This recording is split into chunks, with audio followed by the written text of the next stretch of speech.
지난주 시편 1편 1, 2절로 행복의 조건이란 제목으로 말씀을 나누었습니다. 이 세상에서는 돈이나 명예가 있어야 행복해진다. 혹은 그것보다 좀 더 고차원적으로는 그런 물질적인 것보다 정서적인 것, 깊이 있고 또 신뢰할 수 있는 관계에 있어야 행복할 수 있다라고 말하지만 이 땅 어디에서도 행복의 참된 조건을 찾을 수 없습니다. 오직 하나님의 말씀 안에서만 찾을 수 있는데 복 있는 자들은 이 세상의 지혜나 충고를 따르지 않고 가야 할 길에서 곁길로 나와 세상적인 목표와 목적을 추구하는 길에 서지 않고 여호와의 율법을 즐거워하여 주야로 묵상하는 자입니다. 즉 하나님의 말씀을 사랑하고 그 말씀의 다스림 안에 거하기를 기뻐하는 것, 결국 하나님과 우리가 이 땅 가운데 어떤 관계를 맺고 살아가는지가 행복을 결정하는 유일한 조건이라고 말씀을 드렸습니다. 물론 우리도 하나님께서 원하시는 길에서 벗어나 세상의 소리에 귀를 기울이고 세상에 불어하는 것들에 우리의 눈길을 줄 때가 있지만 그때에도 여호와의 율법은 우리의 영혼을 소성케 해서 있어야 될 자리로 다시금 돌이키는 능력이 있는 줄로 믿습니다. 그러므로 사랑하는 성도 여러분, 지난 한 주 그런 말씀의 다스림 가운데 사셨습니까? 하나님과 동행하며 사셨습니까?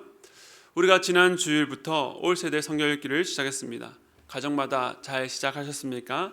저희 가정도 지난 주일 저녁부터 가족들과 함께 하루에 2장씩 소리내어 성경을 읽고 있습니다. 퇴근이 늦다 보니까 어떤 날은 영상통화로 읽기도 하고 또 다들 피곤한 시간에 늦은 시간에 그 잠을 뒤로하고 읽기도 했습니다. 어떤 가정에서는 필사까지 하면서 또 아이들도 동참한다는 소식이 들리고 또 어떤 가정은 난생 처음으로 배우자와 함께 성경을 읽게 되었다라고 감사하는 가정도 있습니다. 그러나 한편으로는 읽어도 무슨 뜻인지 잘 모르겠다, 어렵다, 그리고 이것을 과연 이 어린 자녀들과 3개월 동안 꾸준히 할 수 있을지 잘 모르겠다라고 하는 힘들다는 소식도 물론 들려옵니다. 어떤 날은 가족이 다 함께 하지 못해서 그런 날을 있다 할지라도 가족 중 한 분이라도 책임감을 갖고 소리내어 읽으시기 바랍니다. 마치 파수꾼이 성벽을 지키는 것처럼 여러분 한 사람이 말씀으로 이 가정을 지킨다는 심정으로 이어갈 때에 하나님께서 큰 은혜 주실 줄로 믿습니다. 이 일에 순종하며 동참하는 각 가정의 몸부림 가운데에 특별한 은혜, 말씀을 사랑하고 주를 알아가는 기쁨 주어지기를 간절히 기도합니다. 혹시 아직 시작하지 않은 가정이 있다면 과거는 잊으시고 오늘부터 다시 시작하시기 바랍니다. 오늘은 지난 말씀의 후편으로 행복의 결과라는 제목으로 은혜 나누기를 원합니다. 오늘 본문이었던 3절에서 6절을 보시면 복 있는 사람과 악인들의 삶을 극명하게 다른 것으로 대조하고 있습니다. 특별히 2가지 선명한 이미지로 그 대조를 더욱더 두드러지게 강조해서 말씀하는데 먼저 3절 말씀을 우리 다시 읽겠습니다. 시작. 그는 시냇가에 심은 나무가 철을 따라 열매를 맺으며 그 잎사귀가 마르지 아니함 같으니 그가 하는 모든 일이 다 형통하리로다. 아멘. 이 말씀은 복 있는 사람이 누리는 복이 구체적으로 어떤 것인지를 가르치고 있습니다. 복 있는 사람은 한마디로 말해서 시냇가에 심은 나무와 같습니다. 제가 세가족반 3과 슬기로운 신앙생활을 강의할 때에 항상 마지막 부분에 신앙생활하는 사람의 삶에 대해서 이렇게 설명을 드립니다. 3절 말씀으로 설명합니다.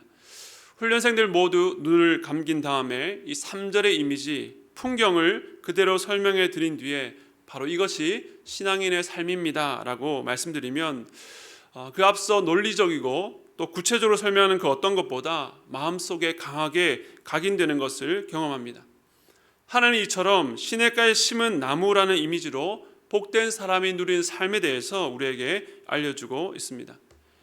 팔레스타인 지역은 연간 강수량이 약 600mm 정도 된다고 하는데 대부분 이 우기에 집중해서 내립니다. 이때 내린 비로 말미암아 강처럼 모여있는 골짜기를 와디라고 부르는데 건기가 되면 다 말라버려서 그냥 일반 길처럼 보입니다. 그런데 오늘 본문에서 시냇물이라고 하는 것은 어느 한때만 물이 풍부하다가 말라버리는 그런 곳이 아니라 물길이 여러 갈래로 나뉘어져 있어서 물이 넉넉한 곳을 말합니다. 한창 건기에도 물이 마르지 않는 곳입니다. 거기에 나무 한 그루가 심겨져 있습니다. 물은 나무의 생명에 필요한 모든 것들을 지탱해주는 필수적인 요소입니다. 뿐만 아니라 성경에서 물은 생명을 주고 살리는 능력을 말합니다. 대표적으로 에스겔서를 보면 그 앞부분에 이스라엘에 내릴 하나님의 무시무시한 심판을 예언합니다. 그 결과 심지어 성전에서 하나님의 영광이 떠나는 그 충격적인 환상을 보여주십니다. 하지만 하나님께서 마지막에 이스라엘의 회복, 성전의 회복을 약속하시는데 우리 에스겔 47장 9절 말씀 함께 읽겠습니다. 시작.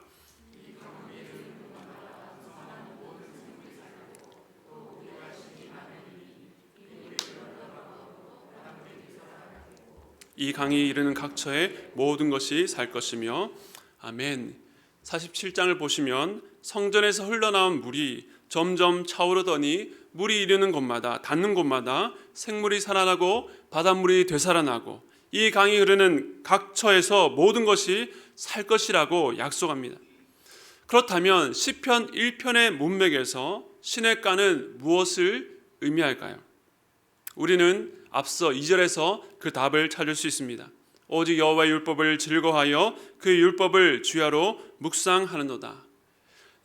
나무가 시냇가를 통해서 생명의 모든 것들을 공급받는 것처럼 복 있는 사람은 어디에 심겨진 자입니까?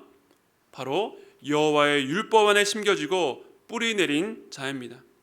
복된 자들은 이처럼 하나님의 말씀의 공급으로 살아갑니다. 그 말씀 속에서 우리를 살리며 살아가게 하는 생명이 공급되는 것입니다. 이렇게 말씀으로 생명을 얻게 된 나무에 대해서 본문 3절은 철을 따라 열매를 맺으며 그 잎사귀가 마르지 않는다라고 말합니다. 생명이 있는 곳에는 이처럼 열매와 싱싱함이 있습니다. 시냇가에 심은 나무는 생명의 역동성을 보여줍니다. 여호와의 율법을 사랑하며 그 안에 있기를 기뻐하는 자들은 말씀을 통해서 생명을 공급받고 이를 통해서 풍성한 열매를 맺게 되는 것입니다. 성경의 많은 곳에서 하나님의 백성들을 나무에 비유하셨습니다. 특히 구약에서 이스라엘 백성들을 포도나무로 비유하셨는데 하나님께서 이스라엘을 심으시고 그들에게 극상품의 포도 열매를 기다리셨는데 그들이 들포도를 맺었다라고 안타까워하셨습니다. 그들이 열매 맺는 데 실패했던 원인이 무엇이었습니까? 그것은 바로 모세율법을 거부하고 선지자를 통해서 주시는 하나님의 말씀을 거부한 결과였습니다. 나무가 시냇가 안에 있어야 되는데 시냇가를 거부하고 물 밖으로 나간 결과 그들은 아무 쓸모없게 된 것입니다. 이 원리를 예수님께서 비유로 이렇게 말씀하십니다. 요한복음 15장 4절과 5절 말씀입니다. 함께 읽겠습니다. 시작. 내 안에 거하라 나도 너희 안에 거하리라. 가지가 포도나무에 붙어있지 아니하면 스스로 열매를 맺을 수 없음같이 너희도 내 안에 있지 아니하면 그러하리라. 나는 포도나무요 너희는 가지라. 그가 내 안에 내가 그 안에 거하면 사람이 열매를 많이 맺나니 나를 떠나서는 너희가 아무것도 할 수 없음이라. 아멘. 예수님도 동일하게 말씀합니다. 나무가 시냇가에 심긴 것처럼 가진 너희가 포도나무인 내 안에 거해야 된다. 거하기만 하면 많은 열매를 맺지만 나를 떠나서는 너희가 아무런 열매를 맺을 수 없다라고 말씀하십니다. 그렇다면 내 안에 거한다, 예수 안에 거한다는 것은 무슨 의미입니까? 그 또한 마찬가지입니다. 여호와의 율법 안에, 주의 말씀 안에 거하는 것입니다. 그 율법을 사랑하고 주야로 묵상하는 것이 바로 시냇가에 심긴 나무요, 또한 그 삶이 바로 예수 안에 머무는 삶입니다. 그러므로 말씀을 사모하시고 말씀 안에 거하기를 기뻐하시기 바랍니다. 일주일 내내 말씀을 전혀 읽지 않으면서 복된 삶을 살기를 원하고 열매 맺기를 원하는 것은 일어날 수 없는 일을 소망하는 것과 같습니다. 이는 단순한 성경 읽기를 말하는 것이 아닙니다. 말씀 속에서 주님의 뜻을 깨닫고 그 말씀대로 살아가려고 하는 모든 삶이 주님 안에 거하기를 즐거워하는 이 사랑에서 출발한다는 것을 기억하시기 바랍니다. 이런 삶의 결국을 한 단어로 정리하는데 3절 마지막에 있는 형통입니다. 그가 하는 모든 일이 다 형통하리라. 형통은 모두가 바라는 단어입니다. 그런데 이 단어 역시 오해받고 있습니다. 형통이란 말 자체 안에 번영하다, 번성하다, 발전하다는 뜻을 갖고 있습니다. 그래서 우리가 하는 사업이, 내 자녀가, 내가 하는 모든 일이 다 잘 되기를 기대합니다.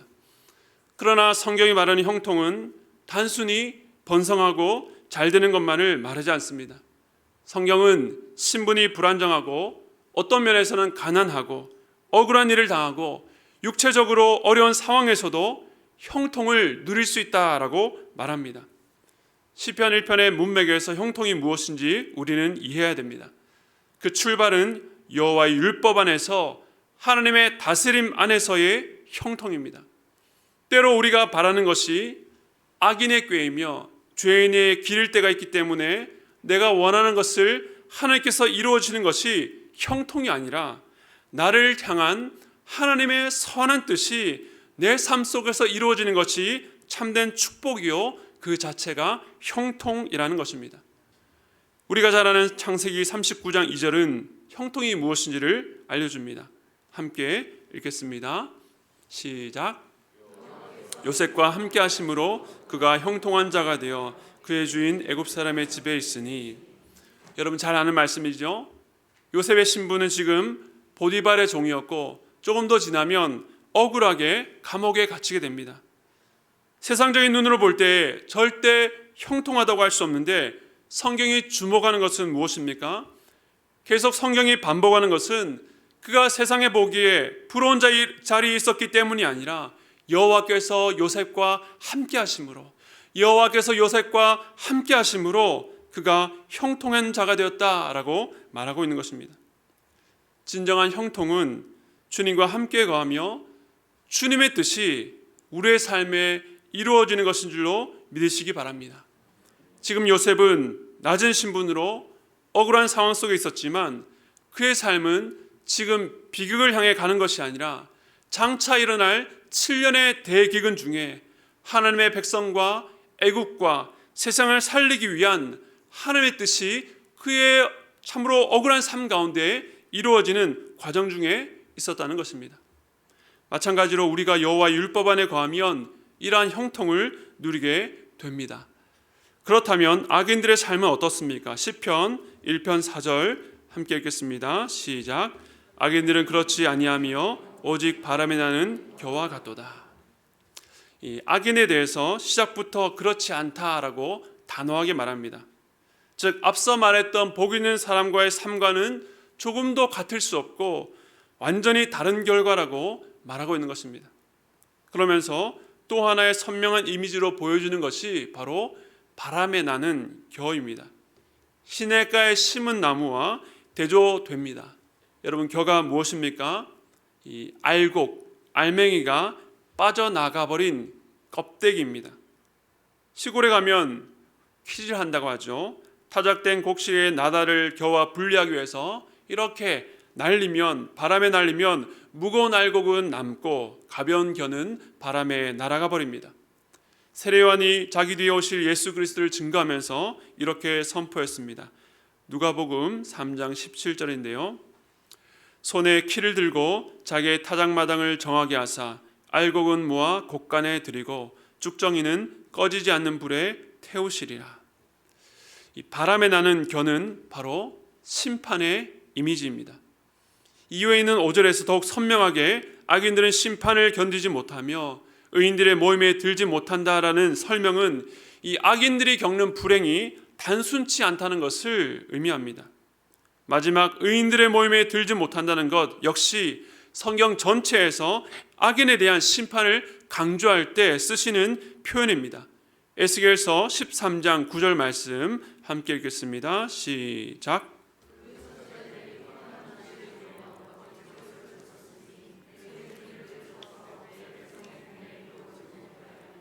이스라엘 족속의 호적에도 기록되지 못하게 하며 이스라엘 땅에도 들어가지 못하게 하리니 너희가 나를 여호와인 줄 알리라. 이 경고의 말씀은 선지자라고 하면서도 하나님의 말씀과는 전혀 상관없는 거짓 메시지와 거짓된 점괘를 말하는 거짓 선지자를 향한 경고였습니다. 그들의 결국은 백성의 공회, 즉 모임에 들어오지 못하게 하신다라고 말씀합니다. 또한 우리가 잘 아는 마태복음 13장에 보면 천국을 각종 물고기를 모으는 그물이라고 말씀하시면서 그것이 가득 찼을 때에 끌어내어서 좋은 것은 담고 못된 것은 내버린다라고 말씀합니다. 마태복음 25장에서는 마지막 날에 모든 민족을 양과 염소로 구분하여서 양들 편에는 영생에, 염소 편에 있는 자들에게는 영벌에 처하시겠다고 말씀합니다. 이처럼 성경 곳곳에 풍부하게 계시되어 있는 이 모든 메시지, 악인의 구별은 바로 마지막 날에 있을 심판을 의미하는 것입니다. 하나님께서는 복 있는 자들 속에 섞여 사는 악인과 죄인들에 대해서 알곡에서 가라지를 떼어내는 것처럼 그들을 철저하게 구별하시겠다라고 말씀합니다. 그리고 결론적으로 6절은 이렇게 오늘 말씀을 마무리합니다. 우리 함께 읽겠습니다. 시작. 무릇 의인들의 길은 여호와께서 인정하시나 악인들의 길은 망하리로다. 아멘. 오늘 본문은 의인과 악인들의 삶을 명확한 이미지로 구별했습니다. 시냇가에 심은 나무와 바람에 나는 겨, 생명이 역동하여 푸르고 결실을 맺는 나무와 알맹이가 없어서 무가치하게 흩어져 버릴 뿐만 아니라 의인들과 함께할 수 없는 자들로 대조됩니다.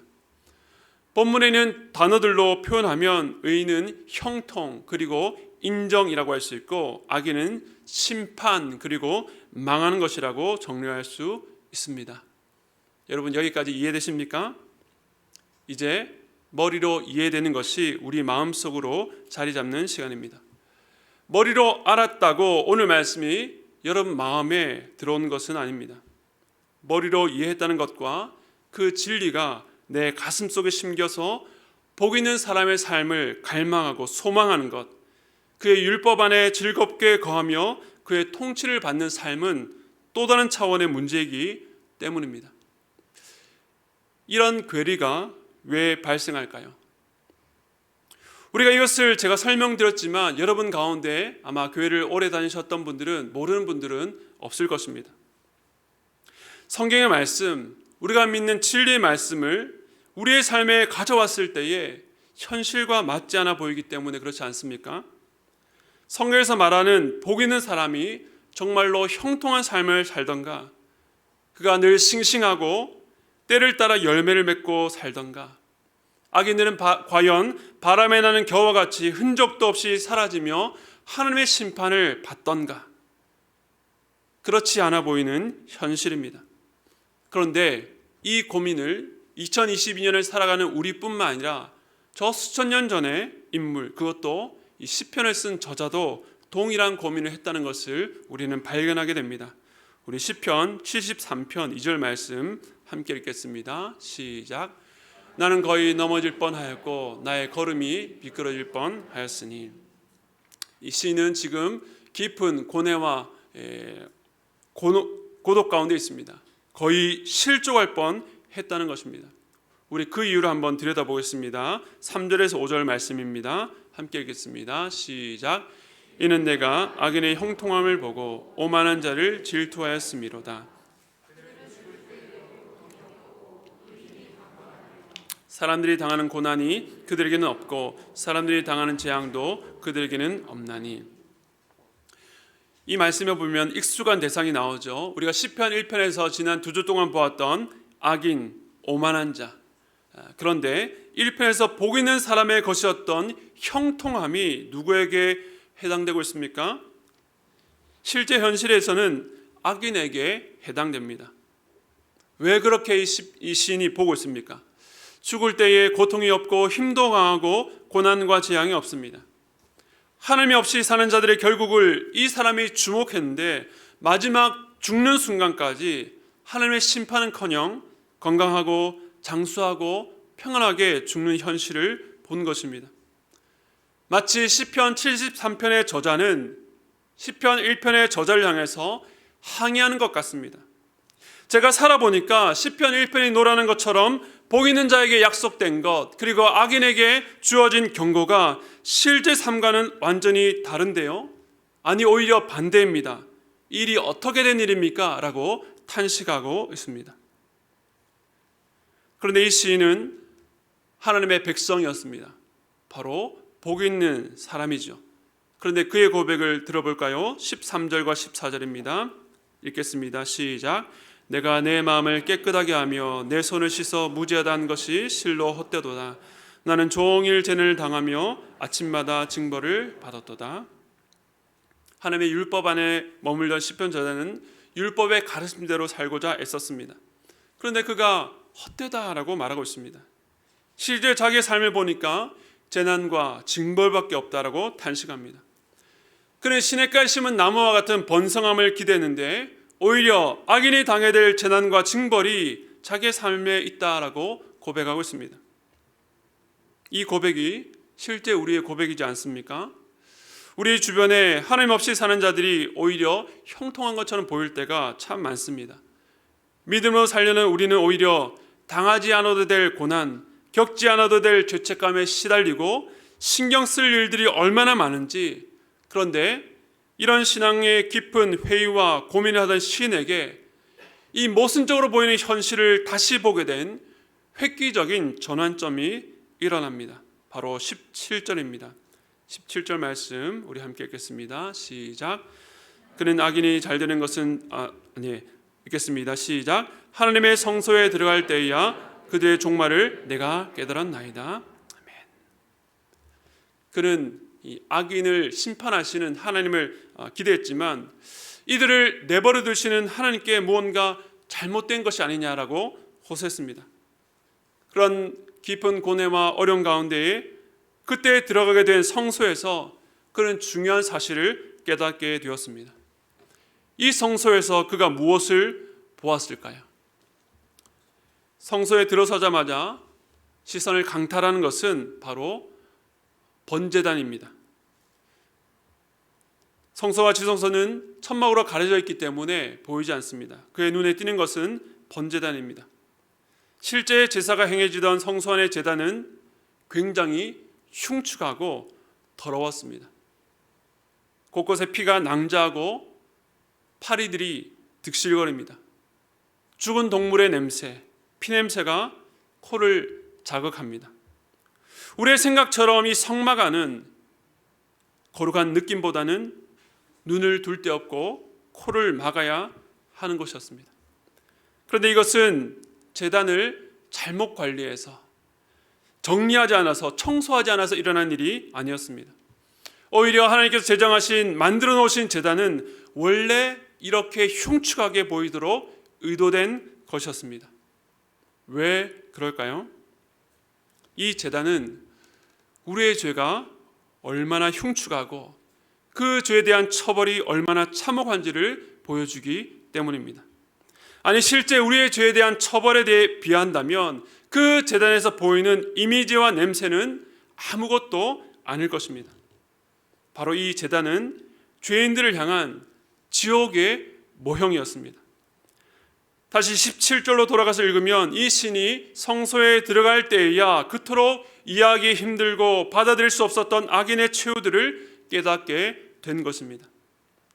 하늘 모르는 자들이 제한된 자기의 눈으로는 행복하고 성공적인 삶을 살고 평안한 죽음을 맞이하는 것처럼 보였지만 여기 성소 안의 처참한 제단 위의 모습처럼 하나님의 영원한 심판, 마지막 심판 앞에서는 그것을 피할 수 없다는 것, 바람에 나는 겨와 같이 심판을 견디지 못하며 결국에는 망한다는 것을 보게 된 것입니다.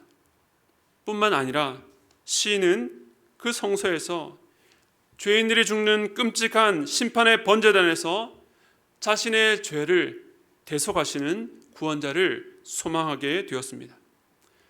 시편 기자가 악인과 달리 흠없는 삶을 살았기 때문에 소망을 발견한 것이 아니라 자기가 죽어야 될 죄에 대한 대가를 그 번제단에서 대신 죽어주시는 장차 오실 예수 그리스도, 그분께서 죄값을 지불하셨다는 것을 바라보았기 때문에 소망을 갖게 된 것입니다.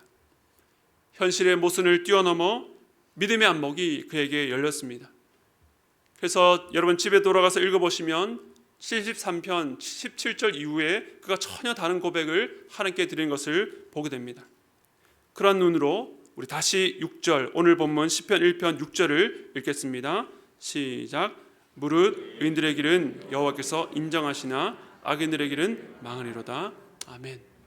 하나님께서 그의 다스림을 기뻐하는 자, 여호와 율법을 즐거워하여 주야로 묵상하는 자들의 길을 인정하신다라고 말하고 있습니다. 그런데 여기 인정한다는 말은 히브리어로 야다라고 해서 안다는 뜻입니다.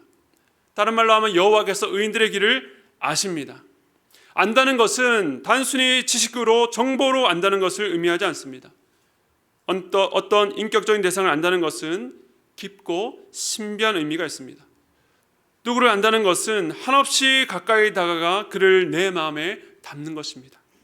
어디까지요? 하나가 되어 사랑하는 것입니다. 그러므로 여호와께서 의인의 길을 인정한다, 안다는 것은 여호와만 의인을 아는 것을 의미하지 않습니다. 여호와께서 그를 아시는 것처럼 의인도 여호와를 아는 것입니다.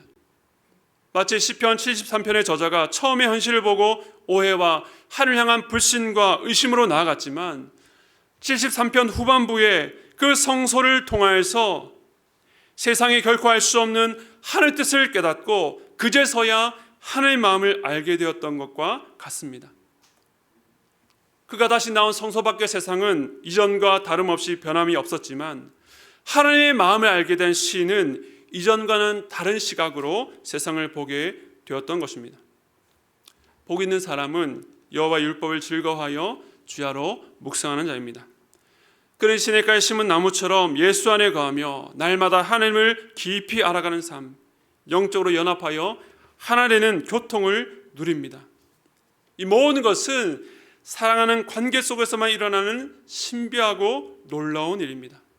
그러므로 그가 율법을 자기의 의지대로 즐거워하고 주야로 묵상해서 복이 있는 사람이 된 것이 아니라 6절에서 말하는 여호와께서 먼저 그를 아시고 그를 통해서 그 여호와를 아는 신비한 지식, 사랑의 관계를 통해 계속해서 예수 안에 여호와 율법 안에 머무는 자로 살아갈 수 있게 된 것입니다. 저는 아주 오래전부터 이 페이스북이라는 소셜 네트워크를 사용하고 있습니다. 전에 설교 때도 말씀드렸는데 이 공간은 주로 제 아이들의 성장 일기 기록용으로 사용하고 있습니다. 페북의 좋은 점은 과거의 오늘이라고 해서 수년 전에 제가 올린 글이 동일한 날짜에 알림을 떠서 보여주는 것입니다. 어제가 10월 8일이었죠. 제가 오늘 이 설교를 어떻게 마무리할까 고민하는데 7년 전 저희 집 큰아들이 했던 말이 기록해둔 것이 마침 알림으로 떠서 읽게 되었는데 오늘 그 내용으로 이 말씀을 마무리하려고 합니다. 7년 전이니 2015년이고요. 그때는 저희 집 막내가 태어나기 전 저희 둘째 유나가 이제 막 3살이었기 때문에 저희 부부가 유나를 데리고 같이 자고 6살 하준이는 따로 방에 재웠습니다. 그런데 그날 하준이가 새벽에 저희 방으로 넘어온 것입니다. 그래서 아침에 아내가 하준이에게 하준아 왜 자다가 침대방에 왔어? 엄마가 보고 싶어서 왔어? 라고 물었습니다. 그런데 하준이가 놀라운 대답을 했습니다. 뭐라고 했을까요? 무려 아빠가 보고 싶어서 라고 대답했습니다. 저희 가정에 있을 수 없는 일인데 그렇게 답하니까 아내가 이제 장난기가 발동해서 하준이는 아빠를 엄마보다 더 좋아하고 엄마는 별로 안 좋아하는구나 라고 했다가 이제 아이가 혹시나 딴 생각할까봐 아니야 엄마가 장난친 거야. 엄마는 하준이가 아빠 엄마 중에 누구를 더 좋아하든 아무 상관이 없어. 왠 줄 알아? 라고 물었더니 하준이가 바로 알아 이렇게 대답했습니다. 그래서 아내가 궁금하잖아요. 왜? 라고 물었는데 하준이가 지금도 제 마음에 잊혀지지 않는 한마디를 남겼습니다. 뭐라고 했는가 하면 이미 사랑하니까. 그 6살 딸 아이가 엄마의 그 물음에 이미 사랑하니까 라고 대답했습니다. 그 말이 얼마나 제게 감동이 되고 생각거리가 되었는지 페북에 기록해두고 해마다 봅니다. 저희 둘째 셋째는 아무래도 태어나 보니 이미 자기보다 말도 더 잘하고 곧잘 걸어다니는 경쟁자들이 있어서 그런지 질투가 좀 있습니다. 부모의 관심과 사랑에 대해서 자꾸 다른 형제들과 비교하면서 더 사랑해달라고 조르죠. 그런데 그날 하준이가 엄마의 장난에도 흔들리지 않고 그렇게 말할 수 있었던 이유가 무엇입니까? 엄마가 이미 자기를 사랑한다는 것을 알고 있었기 때문입니다. 그리고 엄마의 마음속에도 이미 자기가 엄마를 사랑한다는 것을 엄마가 알고 있다는 것을 자기 마음속에 깊이 알고 있었기 때문입니다. 아직 어린 나이였지만 그 사랑이 너무나도 확실하고 단단해서 엄마의 장난이 전혀 통하지 않은 것이죠. 그런데 이 지식, 이 알미 머리로 입력되어서 아니면 강요하거나 설득되어서 나온 대답일까요? 정답을 말하는 그런 지식이 아니죠. 지난 6년간 엄마의 마음이 하준에게 알려졌고 하준의 마음을 엄마가 안다는 것을 확신했기 때문에 나온 말입니다. 누군가를 감동시키기 위해서 꾸며낸 말이 아니라 6살밖에 되지 않은 어린아이였지만 엄마의 사랑을 받고 그 사랑 안에 자라는 가운데 나온 자연스러운 말이었다는 것입니다.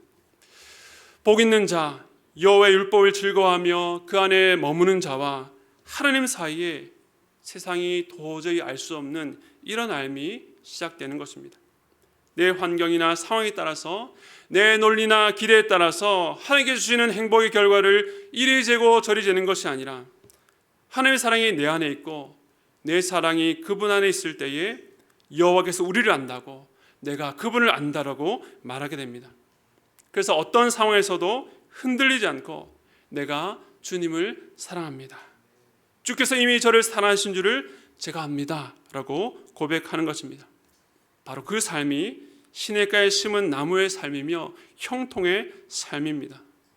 사랑하는 성도 여러분, 하나님께서 나를 아시고 내가 하나님을 아는 것이 삶의 진정한 의미와 가치가 되며 그것이 진정한 행복입니다.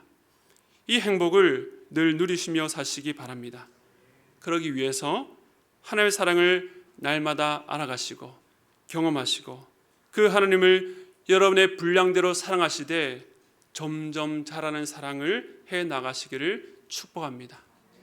그래서 때로 우리의 삶에 섭섭한 일이 있다 할지라도 하나님께서 우리를 향해서 너 괜찮니? 섭섭하지 않니? 라고 할 때에 우리가 주님께 이미 사랑하니까요 라고 대답할 수 있는 우리 모두가 되시기를 주님의 이름으로 축복합니다.